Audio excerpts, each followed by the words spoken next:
Hello friends, welcome to the e-medical classes. Today we will discuss regarding nephrotic syndrome. First we will discuss about what is the nephrotic syndrome. Nephrotic syndrome is a kidney disorder. Nephrotic syndrome जो होता है ये क्या रहता है, ये एक kidney का जो है वो डिसऑर्डर होता है. It is characterize by group of symptoms and sign due to damage to the glomeruli. इसमें जो है बहुत सारे साइन सिम्टम्स जो है वो प्रोड्यूस होते हैं. इसमें मतलब हब जो है वो सिम्टम्स का दिखता है और जो साइंस जो इसमें साइन सिम्टम्स जो दिखेंगे वो क्यों प्रेजेंट रहेंगे, क्योंकि इसके जो किडनी के अंदर ग्लोमेरुलाई होती है जो फिल्ट्रेशन करवाती हैं वो क्या कर जाती हैं, डैमेज कर जाती हैं. जो ग्लोमेरुलाई होती हैं ये क्या रहती हैं, these are the tiny blood vessel in the kidney. ये क्या रहती हैं, टिनी ब्लड वेसल्स रहती हैं और जिसकी वजह से फिल्ट्रेशन जो है वो पॉसिबल हो पाता है. डेफिनेशन क्या होती है नेफ्रोटिक सिंड्रोम की. Nephrotic syndrome is defined by the presence of heavy proteinuria. अगर नेफ्रोटिक सिंड्रोम किसी पर्सन के अंदर होता है तो ये जो है वो हब ऑफ सिम्टम्स जो है वो कॉज करता है. तो इसमें क्या क्या सिम्टम्स प्रोड्यूस करता है ये. फर्स्ट है हमारा हैवी प्रोटीन्यूरिया. इसमें जो है वो यूरिन के अंदर बहुत ज़्यादा एक्सेसिव अमाउंट में जो है वो प्रोटीन का सिक्रेशन होगा. हाइपोएल्बुमिनिया हो जाएगा. इसमें क्या रहेगा, जो सीरम एल्बुमिन का लेवल जो होता है वो क्या कर जाएगा, डिक्रीज कर जाएगा. इसमें पर्सन को क्या प्रेजेंट रहेगा, अडीमा प्रेजेंट रहेगा और वो भी क्या रहेगा, जनरलाइज्ड अडीमा प्रेजेंट रहेगा जो बॉडी के ऊपर पूरा उसको देखने के लिए मिलेगा.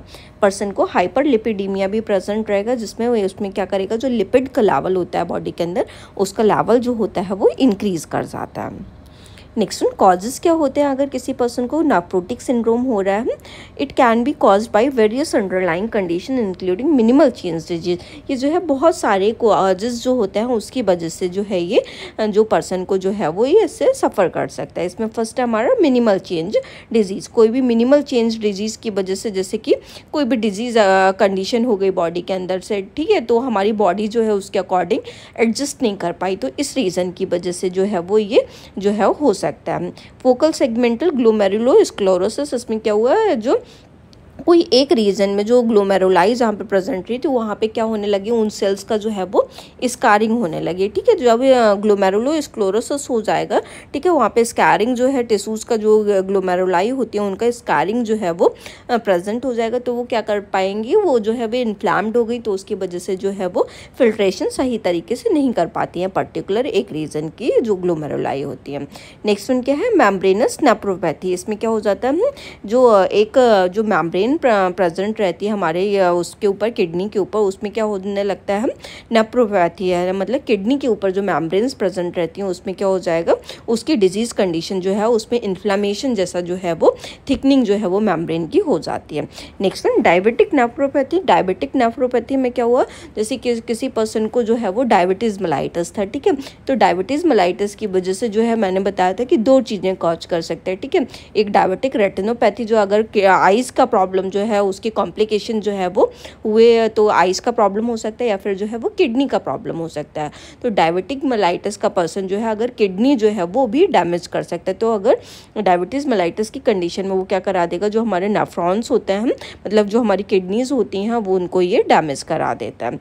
Next one, lupus nephritis. अगर किसी का जो है वो कोई भी ऐसा हमारा ऑटो इम्यून सिस्टम ने हमारी बॉडी के ऊपर जो है वो अटैक कर दिया तो ल्यूपस नेफ्राइटिस पर्सन को जो है वो देखने के लिए मिल सकता है, जिसमें कि किडनीज होती हैं वो क्या कर जाती हैं, इन्फ्लाम्ड कर जाती हैं, या फिर कोई भी पर्टिकुलर इन्फेक्शन की वजह से, या फिर कोई भी जो है वो पर्सन जो है वो बहुत लॉन्ग टाइम से मेडिकेशंस ले रहा है, जैसे स्टेरॉइडल वगैरह ले रहा है, तो इस रीजन्स की वजह से जो है वो ये कंडीशन जो है नेफ्रोटिक सिंड्रोम पर्सन को प्रेजेंट हो सकती है.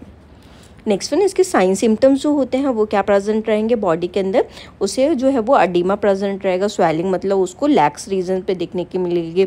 आईज जो है उसके जो है वो उसमें स्वेलिंग देखने के लिए मिलेगी और पर्टिकुलर जो स्वेलिंग होगी वो ऑल ओवर बॉडी, मतलब जनरलाइज सिम्टम्स जो होंगे वो प्रेजेंट रहेंगे. स्वेलिंग भी ऑल ओवर बॉडी उसके प्रेजेंट रहेगी.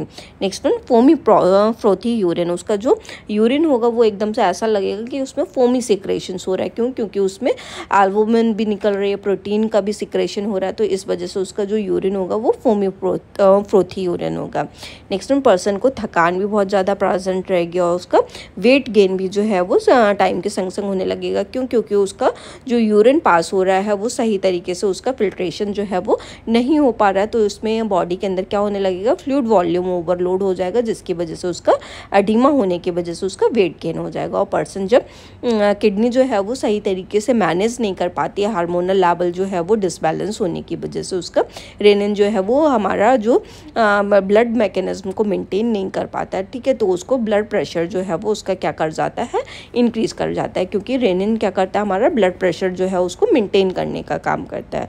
तो जब किडनी हमारी जो है वो वहाँ पे इतना जो है वो नेफ्रोटिक सिंड्रोम हो गया, इतने सारे कॉजेज़ हो रहे हैं, तो हमारी किडनी भी क्या करेंगे जो है वो सही तरीके से बीपी को मेंटेन जो है वो नहीं कर पाएंगे। और क्या सिम्टम्स देखने के लिए मिल सकते हैं, टैकीकार्डिया जो होगा पर्सन को जो है वो प्रेजेंट रहेगा, मतलब उसका जो हार्ट का रिदम होगा वो बहुत ज़्यादा तेज़ देखने के लिए मिलेगा। पर्सन जो है उसको वोमिटिंग भी देखने को मिलेगा, और उसकी यूरिन से जो है वो प्रोटीन का सिक्रेशन होगा, और उसकी जो बॉडी के अंदर जो है वो लिपिड का लेवल जो है वो इंक्रीज़ हो जाएगा। जो लिपिड का लेवल जो है वो इंक्रीज़ हो जाने की वजह से उसे एडिमा जो है वो देखने के लिए मिलेगा, और उसकी स्किन जो हो जाएगी एकदम पेल स्किन जो है वो देखने के लिए मिलेगी। बॉडी जो है वो एडिमा होने की वजह से और उसका जो लिपिड का लेवल इंक्रीज होने की वजह से, कोलेस्ट्रॉल होने की वजह से एकदम पूरा एडिमा हो जाएगा उसकी बॉडी पर, और स्किन जो एकदम पीली सी पड़ने लगेगी। नेक्स्ट में पैथोफिजियोलॉजी इसकी क्या होगी, the glomeruli in the kidneys become damage. जो ग्लोमेरुलाई होती हैं किडनी के अंदर वो क्या हो जाती हैं, डैमेज हो जाती हैं। जब ग्लोमेरुलाई ही डैमेज हो जाएंगी तो ये क्या करेंगी, जो प्रोटीन होती है, एल्बुमिन होती है, या फिर कोई भी चीज़ होगी, तो उससे क्या होने लगेगी, जब ग्लोमेरुलाई वो क्या करवा रही थी, फिल्ट्रेशन करवा रही थी, तो ये चीज़ जब वो डैमेज हो गई तो यहाँ से कोई भी चीज़ जो होगी वो लीक करके जो है वो अपने आप जो है वो बाहर निकल जाती है। तो इसकी वजह से जो प्रोटीन और एल्बुमिन थी वो सही तरीके से पास ना होकर वो ग्लोमेरुलाई से क्या करने लगेगी, लीक करके वो यूरिन के थ्रू जो है वो बाहर निकलने लगेगी। This leads to decrease level of albumin in the blood causing fluid retention and other symptoms. इसकी वजह से क्या हो जाता है, एल्बुमिन का लेवल जो है ब्लड के अंदर बहुत ज़्यादा इंक्रीज हो जाता है, और क्या करेगा, ये बॉडी के अंदर जो है वो फ्लूइड को रिटेन करा देगा, जिसकी वजह से फ्लूइड वॉल्यूम ओवरलोड जो है वो बॉडी के अंदर देखने को मिलेगा।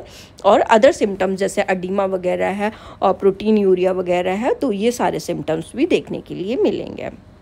नेक्स्ट डायग्नोस्टिक इवेल्युएशन हम क्या करवाते हैं, अगर हमें नेफ्रोटिक सिंड्रोम जो है उसको डायग्नोस अगर करना है तो फर्स्ट हमारा urine analysis to check for proteinuria, ठीक है। पर्सन का जो है यूरिन टेस्ट करवाएंगे, जिसमें देखेंगे यूरिन में जो है वो प्रोटीन कितने अमाउंट में जो है वो निकल रही है।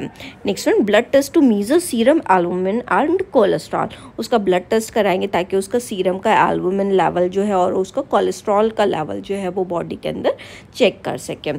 किडनी बायोप्सी भी कराएंगे, क्योंकि उसका जो डेफिनेट डायग्नोसिस है कि एक्चुअल में उसको क्या प्रॉब्लम हो रही है, करेक्ट नेफ्रोटिक सिंड्रोम ही है कि नहीं है, इसके लिए उसको जो है पता लगाने के लिए जो उसका बायोप्सी टेस्ट भी कराता है। नेक्स्ट फार्माकोलॉजिकल मैनेजमेंट हम इसमें क्या करेंगे, जब हमें नेफ्रोटिक सिंड्रोम जो पर्सन को हुआ है उसको अगर हमें मैनेज करना है तो हम क्या मेडिकेशंस प्रोवाइड करेंगे। फर्स्ट वन है उसको कॉर्टिकोस्टेरॉइड्स देते हैं, ठीक है। कॉर्टिकोस्टेरॉइड में जैसे कि उसको प्रेडनिसोन जो है वो देते हैं, जिससे कि उसका इन्फ्लेमेशन जो हो रखा है वो उसका रिड्यूस हो सके। इम्यूनोसप्रेसेंट ड्रग देंगे, जैसे कि साइक्लोस्पोरिन जो ड्रग होती है, ताकि अगर ये ऐसा चीज़ जो है वो इम्यून सिस्टम सप्रेस होने की वजह से हुआ है तो उसका जो इम्यून सिस्टम जो है वो स्ट्रांग हो सके।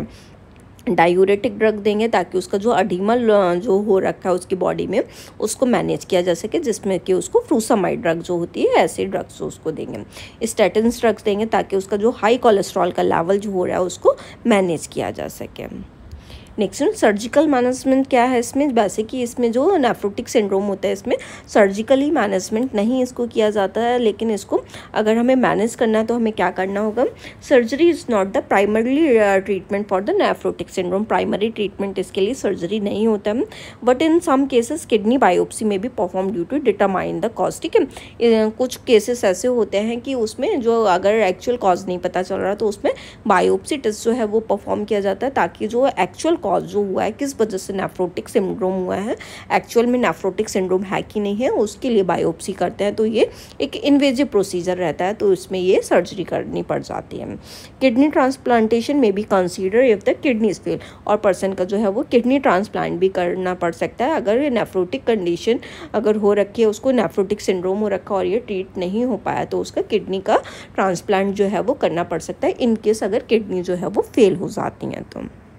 नेक्स्ट वन, नर्सिंग मैनेजमेंट हम क्या करेंगे अगर हमें कि नेफ्रोटिक सिंड्रोम जो है उसको पर्सन को जो है वो केयर प्रोवाइड करनी पड़ रही है। तो monitoring and documenting fluid balance and vital science, जो इसका फ्लूइड बैलेंस जो होता है, इनपुट आउटपुट चार्ट जो है वो मेंटेन करना जो है वो बहुत नेसेसरी एस्पेक्ट होता है, क्योंकि इसमें जो है वो फ्लूइड वॉल्यूम जो है वो क्या हो रहा है, ओवरलोड हो रहा है। ठीक है, तो उसका फ्लूइड जो है वो बॉडी में कितना इनटेक जा रहा है और कितना जो आउटपुट जा रहा है वो मेंटेन करना। और वाइटल साइन में मोस्ट इम्पॉर्टेंटली जो है वो ब्लड प्रेशर को जो है वो नोट डाउन करना एक इम्पॉर्टेंट एस्पेक्ट रहता है, क्योंकि समटाइम्स जो है वो बीपी जो है वो मेंटेन नहीं हो पाता है, क्यों, उसका किडनी जो है वो काम नहीं कर पा रहा है सही तरीके से। तो जब हार्मोनल इम्बैलेंस हो जाएगा, रेनिन प्रोड्यूस नहीं कर पाएंगे सही तरीके से किडनी, ठीक है, तो उसको बीपी को वो मैनेज नहीं करा पाती हैं, तो उसका हाई बीपी जो है वो देखने के लिए मिलता है। इसलिए वाइटल साइंस में जो है वो हार्ट रेट और जो बीपी जो है वो मेंटेन करना बहुत ज़रूरी हो जाता है, ताकि इसको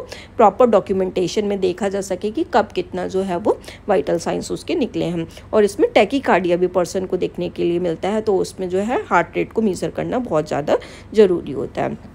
educating patient on dietary restriction, person जो है उसका डाइटरी रिस्ट्रिक्शन कराना है, जिसमें कि उसको लो सॉल्ट डाइट देनी है, ठीक है, और उसको लो फैट जो है, क्योंकि उसको हाइपरलिपिडेमिया जो है वो प्रेजेंट रहता है बॉडी में, तो उसको जो होगा लो फैट डाइट देंगे और लो सॉल्ट डाइट भी देंगे, ताकि जो है वो लो सॉल्ट में जो उसका फ्लूइड वॉल्यूम जो ओवरलोड हो रखा है, सोडियम जो है बहुत ज़्यादा रिटेन्ड हो रखा है बॉडी के अंदर, उसको जो है वो कम किया जा सके। Administering medication and monitoring for side effect, person को जो मेडिकेशन जो एडमिनिस्टर करनी है उसको देखेंगे कि कब कैसे करके सही पेशेंट को दे रहे हैं कि नहीं दे रहे हैं, ठीक है, तो उसके सारे राइट्स फॉलो करते हुए उसको मेडिकेशन को एडमिनिस्टर करना, और उसके पोटेंशियल साइड इफ़ेक्ट्स जो कॉज कर सकती है मेडिकेशंस वो पेशेंट को बताना, और खुद को भी मॉनिटर करना है कि ऐसा कोई साइड इफ़ेक्ट्स वगैरह तो कॉज नहीं कर रही है। Providing emotional support and addressing concern, जो भी उसके कोई भी अगर प्रॉब्लम आ सकती है वो कोई भी चीज़ देने की वजह से, ठीक है, पर्सन को क्या जो है वो पेशेंट जो है उसको क्या डूज और डोंट्स, क्या चीज़ें करनी है क्या चीज़ें नहीं करनी है, उस सारी चीज़ों के बारे में जो है वो नर्स को बताना है पेशेंट को, और उसको इमोशनल सपोर्ट भी साथ साथ में प्रोवाइड करना है।